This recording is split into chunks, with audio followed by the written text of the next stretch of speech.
எல்லோருக்கும் வணக்கம், எல்லோருக்கும் பொங்கல் நல்வாழ்த்துக்கள். நீங்க எல்லாரும் இந்த கேமரா மூலியமா பாக்குற அத்தனை பேருக்கும் என்னோட பொங்கல் நல்வாழ்த்துக்கள். 2024 எல்லோருக்கும், தமிழ்நாட்டில் இருக்க எல்லோருக்கும் ஒரு நல்ல வருடமா அமையணும்னு உங்க குடும்பத்துக்கு எல்லோருக்கும் நான் என்னோட வாழ்த்துக்கள் நான் தெரிவிக்கிறேன். இன்னைக்கு பொதுவா வீட்டுல கொண்டாடுறது ஒரு வழக்கம் பொங்கல். ஆனா இன்னைக்கு புளியபுரம் இந்த இடத்துல பஜன் கோயில் தெருவில் என்ன அழைச்சது எனக்கு அவங்களுக்கு சந்தோஷமா தெரியல, எனக்கு ரொம்ப சந்தோஷம். ஏன்னா அவங்க மத்தியில அவங்க குடும்பத்துல ஒருத்தனா என்னை பார்த்து என்னை ஆசீர்வதிச்ச அத்தனை அம்மாக்கள் நான் நன்றி தெரிவிச்சுக்கிறேன். அவங்க மனசார என்னை வாழ்த்துனது எனக்கு தெரியுது.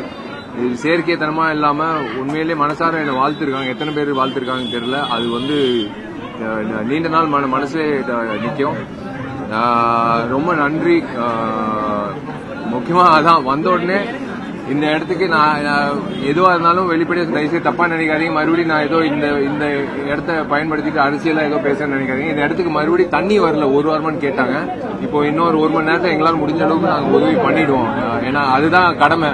சும்மா வந்துட்டு போனோம், கோயில் கும்பிட்டோம் போனோம் அப்படின்னு இருக்கக்கூடாது. அவன் போகும்போது அவங்களா இங்க வசிக்கிற அத்தனை பேர் கேட்ட ஒரே ஒரு கோரிக்கை, இந்த வாரம் 1 வாரமா தண்ணி வரலன்ட்டு. ஸோ அதுக்காக எங்களால முடிஞ்ச அளவுக்கு நாங்க பண்ணிக்கிறோம். அது நான் செய்ய வேண்டிய என் கடமை. ஏன்னா அந்த கோயில்ல 100 வருஷம் இருக்கிற ஒரு கோயில், அந்த கோயில் கும்பாபிஷேகம் நடத்தணும்னு கேட்டாங்க. கண்டிப்பா நான் கோலாகலமா நடத்துவோம். ஏன்னா 100 வருஷம் கோயில்னா சத்தியமா இந்த தெருவே கட்டி காப்பாத்துற சாமி இங்கிட்ட இருக்காரு. ஸோ அந்த வகையில எனக்கு ரொம்ப ரொம்ப சந்தோஷமான நாளா எனக்கு மனசு நிறைஞ்சு நான் சொல்றேன். நீங்க எல்லாரும் நல்லா இருக்கணும். முடிஞ்ச அளவுக்கு நீங்களும் இந்த சமுதாயத்துக்கு ஏதோ ஒரு வகையில நல்லது பண்ணுங்க. முக்கியமா நான் கேள்விப்பட்ட ஒரு விஷயம், இங்கிட்ட இருக்கிற ஒரு கோச் பசங்களுக்கு ஃபுட்பால் கோச்சிங் பண்ணிட்டு இருக்காரு. ஸோ அது ஒரு நல்ல விஷயம். பசங்க எல்லாருமே ஸ்போர்ட்ஸ்ல ஈடுபடணும். ஏன்னா அப்பதான் அவங்களுக்கு அவங்களோட டேலண்ட் வெளிப்படுத்துறதுக்கு நம்ம தமிழ்நாட்டு சார்பா கண்டிப்பா அட்லீஸ்ட் ஒரு 100 பேராவது ஒலிம்பிக்ஸ்ல ஈடுபடணும்ன்றது என்னோட ஆசை இல்ல, எல்லாரோட ஆசை. ஸோ எல்லா வகையிலையும் நீங்களும் மீடியா மக்கள் நீங்க எல்லாரும் வந்ததுக்கும் ரொம்ப நன்றி. இங்க இருக்கிற மக்களுக்கும் ரொம்ப நன்றி. என்ன ஆசீர்வாதத்துக்கும் ரொம்ப நன்றி. வழக்கமா நீங்க பொங்கல் விழா உங்களுடைய வீடுகள்லயும் கோவில்லயும் கொண்டாடுறது வழக்கம். திடீர்னு பொதுமக்களோட கலந்து கொண்டாடணும் அப்படின்ற திடீரெல்லாம் இல்ல, இது எப்போ காலகாலமா இருக்கு, இப்ப பண்ணிட்டு இருக்கோம். பட் இது ஒரு நல்ல விஷயமா தோணுச்சு. ஏன் மிஸ் பண்ணணும்னு தோணுச்சு. அவங்களோட சேர்ந்து கொண்டாடுறதுல எந்த வகையிலும் தப்பு கிடையாது. அதான் சொல்றேன், செயற்கைத்தனமா வாழ்த்துறது நம்மளுக்கு தெரியும். எத்தனையோ மக்களை நம்ம வாழ்க்கை பூரா சந்திச்சிருக்கோம். ஆனா ரொம்ப மனசார வாழ்த்துற ஒரு பாக்கியம் கிடைக்கிறது நிறைய பேருக்கு கிடைக்காது. அது எனக்கு இன்னைக்கு கிடைச்ச ஒரு விஷயம் தான் நான் கொண்டு போறேன்.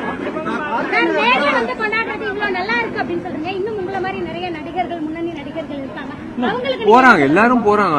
அவங்களால முடிஞ்ச அளவுக்கு அவங்கவுங்க நிகழ்ச்சி நடத்துறாங்க, போறாங்க. அவங்க சொந்த ஊருக்கு போயிருக்காங்க. அவங்க சொந்த ஊர்ல அவங்களோட மக்களோட சேர்ந்து கொண்டாடுறாங்க. எல்லாரும் பண்றாங்க. 19ஆம் தேதி காமராஜ் அரங்கத்துல கேப்டன்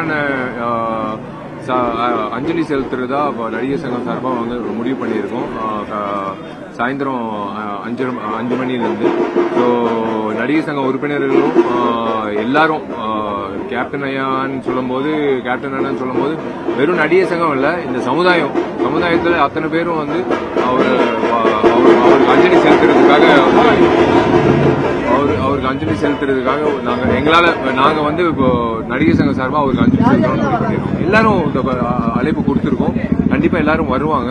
இது அவருக்கு ஒரு மனிதனா அவருக்கு மரியாதை செலுத்துற ஒரு விஷயம். ஒரு நடிகர் சங்கத்துல எவ்வளவு உழைச்சிருக்காருன்னு எல்லாருக்கும் தெரியும். நான் சொல்ல வேண்டியது அவசியம் இல்ல. நடிகர் சங்க உறுப்பினரா, அவரோட ரசிகரா, அவரோட தொண்டரா, எனக்கு ரொம்ப பிடிச்ச மனிதரா, அதுக்கப்புறம் தான் நடிகர் சங்க பொதுச் செயலாளரா நான் என்னோட கடமையா நான் அந்த எல்லாரும் சார்பா கார்த்தி, பூச்சி முருகன் சார், நாஜு சார், தலைவர் கருணாசு, எல்லாரும் செயற்குழு உறுப்பினர்கள் அத்தனை பேரும் சேர்ந்து எங்களோட கடமை என்னன்னா எல்லாருக்கும் ஒரு அழைப்பு கொடுத்து எல்லாரும் அவருக்கு அஞ்சலி செலுத்தணும்னு தான்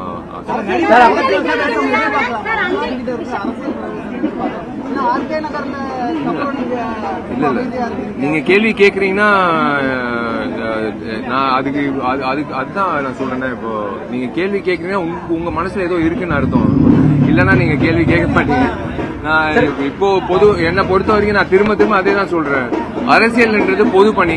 நீ எது பண்ணாலும் அது அரசியல் தான். சோ அந்த வகையில இன்னைக்கு இந்த தெருவுல நான் ஒரு அரசியல்வாதி நீங்க நினைச்சா கூட தப்பு இல்ல. ஏன்னா அவங்க நல்லா இருக்கணும், அவங்க முகத்துல சிரிப்பு பார்க்கணும், அவங்க அடிப்படை வசதி தண்ணின்றது இல்லன்றது சொல்றது சாதாரண ஒரு ஒரு ஒரு விஷயத்த நான் கேட்டுட்டு நான் போய் நான் தண்ணி குடிச்சேன்னா என் வீட்டுல எனக்கு நான் இறங்காது, தொண்டையில இறங்காது. அதனாலதான் நான் சொல்றேன் அரசியல். குறிப்பா இன்னொரு விஷயம், ஒரே சொல்றேன், குறிப்பா இன்னொரு விஷயம், நீங்க வந்து எந்த ஒரு செயல் செஞ்சாலும் சரி, என்ன பேசினாலுமே சரி, அதுக்கு வந்து சோசியல் மீடியாவில் வந்து கடுமையான விமர்சனங்கள், ட்ரால்ஸ் இந்த மாதிரிலாம் வந்துட்டே இருக்கு. சோ அதுக்கு உங்களுடைய நீங்களாகட்டும் உங்களுடைய ரசிகர்களாகட்டும் எந்த ஒரு செயல் செஞ்சாலுமே அதுக்கு வந்துட்டே இருக்கு. இல்ல அதான் சொல்றேனே, இந்த காலகட்டத்துல நல்லது செய்யறது ரொம்ப வந்து கடினம், கெட்டது பண்றது ரொம்ப சுலபம்.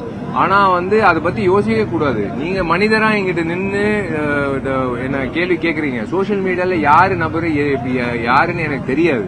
நான் ரொம்ப ஈடுபடுறது இல்ல, அவங்களோட விமர்சனங்களும் என்ன வந்து ரொம்ப பாதிக்கவும் பண்றது இல்ல.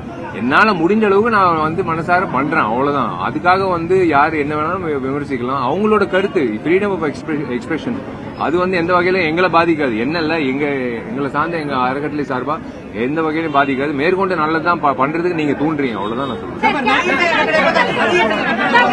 வேலைகள் அடுத்த வாரம் ஆரம்பிக்கிறதா சொல்லிட்டாங்க. அதுதாங்க ஒரே ஒரு விஷயம். முதல்ல வந்து இது வந்து நான் தனிப்பட்ட ரீதியா வந்து நான் முடிவெடுக்க முடியாது. இது வந்து பரிசீலனை பண்ண வேண்டிய விஷயம், வந்து பொதுக்குழுல பரிசீலனை பண்ண வேண்டிய விஷயம். கட்டட வேலைகள் கண்டிப்பாக நாங்க மும்முரமா இறங்கி அதாவது இந்த வருடம் டிசம்பர் மாதமோ இல்ல அடுத்த வருடம் பிப்ரவரி மாதத்துக்குள்ள கண்டிப்பா முடிக்கணும்ன்ற ஒரு உணர்வோட ஒரு கட்டாயத்தோட நாங்க வந்து செயல்பட போறோம். கண்டிப்பா இது பரிசீலனை செய்யப்படும். கட்டிட வேலைகள் ஆரம்பிக்கிறதா சொல்லுங்க. ஆமாமா, அது தொடங்குது. தேங்க்யூ.